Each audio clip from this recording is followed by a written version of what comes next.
Is it possible for a person to live forever?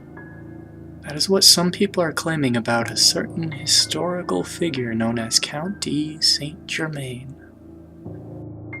His origins are still unclear. Some records date his birth to the late 1600s, although some believe that his longevity reaches back to the time of Christ. He has appeared many times throughout history, even as recently as the 1970s, always appearing to be about 45 years old. He was known by many of the most famous figures of European history, including Casanova, Madame de Pompadour, Voltaire, King Louis XV, Catherine the Great, Anton Mesmer, and George Washington, amongst many, many others. He has also been linked to a number of occult movements and conspiracy theories. Now, who was this mysterious man, and are the stories of his immortality mere legend and folklore? Or is it possible that he really did discover the secret to eternal life? In order to figure out that question as best as we can, we must look into the man himself. The date of birth for Saint Germain is unknown, although most accounts say he was born in the 1690s. A family history compiled by Annie Besant for her co-authored book, The Comte de Saint-Germain, The Secret of Kings, asserts that he was born the son of Francis Rákóczi II, Prince of Transylvania in 1690. What we do know for certain is that he was an accomplished alchemist, claiming he could alter elements into one another, a secret that even today we can't master. To those who met him, they noted that they were astonished by his many abilities and oddities alike, such as his ability to speak 12 different languages, his mastery of the violin, and his exceptional talent as an artist. Wherever the immortal Count traveled, he set up an elaborate laboratory, presumably for his alchemy work. Some of these alchemy creations included miracle cures that were known worldwide, and could seemingly cause the removal of facial wrinkles and returning hair back to its youthful fullness. One of his strangest boasts were of the fact he was reported to be able to fuse several small diamonds into a single large one. It's also said he could make pearls grow to incredible and unbelievable sizes. The Count himself was also known to have dined often with his friends because he enjoyed their company, but he was rarely seen to eat food in public. He subsisted, it was said, on a diet of an oatmeal-like substance. Another odd chink in his personality was that those who met the Count claimed he seemed to have a fascination with jewels. For a man with no known bank accounts, he had a precious gem collection that adorned his clothing to include his own shoes.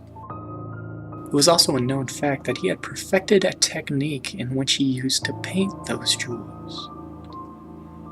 The immortal Count, Saint-Germain, has been linked to several secret societies, including the Rosicrucians, Freemasons, Society of Asiatic Brothers, the Knights of Light, the Illuminati, and of course the Order of the Templars.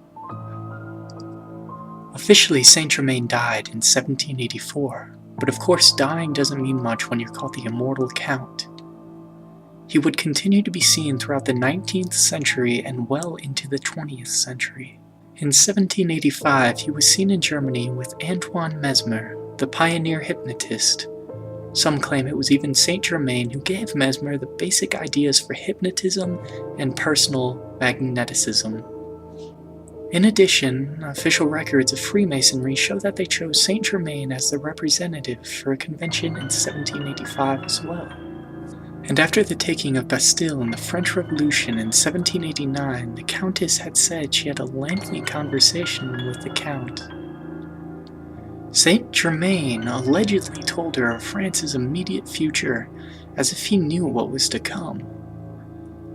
In 1821 she wrote, "I have seen Saint-Germain again, each time to my amazement. I saw him when Queen Antoinette was murdered on the 18th of Brumaire, and on the day following the death of Duke d'Enghien in January 1815. and again on the eve of the murder of Duke de Berry. The last time she saw him was in 1820, and each time he looked to be a man no older than his mid-40s. Voltaire, the 18th century philosopher, perhaps summed up the Count of Saint Germain best by saying, "He is a man who never dies, and who knows everything."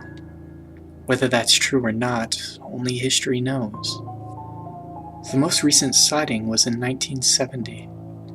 A man named Richard Chanfray came out to be the Count. To prove his claim, he had turned lead into gold on television. However, years later, he mysteriously committed suicide, yet the body was never discovered, only the suicide note. There are people out there who believe the original Saint Germain, or the followers of him, had killed this impostor and hid his body. The truth is hard to understand. Perhaps the name of the immortal Count is merely a title for some exalted station in many historic groups. Or perhaps there really is an immortal man walking amongst us.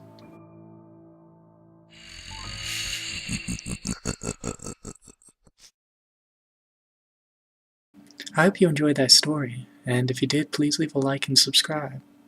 I apologize for my voice, I am going through a little cold, but nevertheless, I hope you enjoy, and as always, until next time.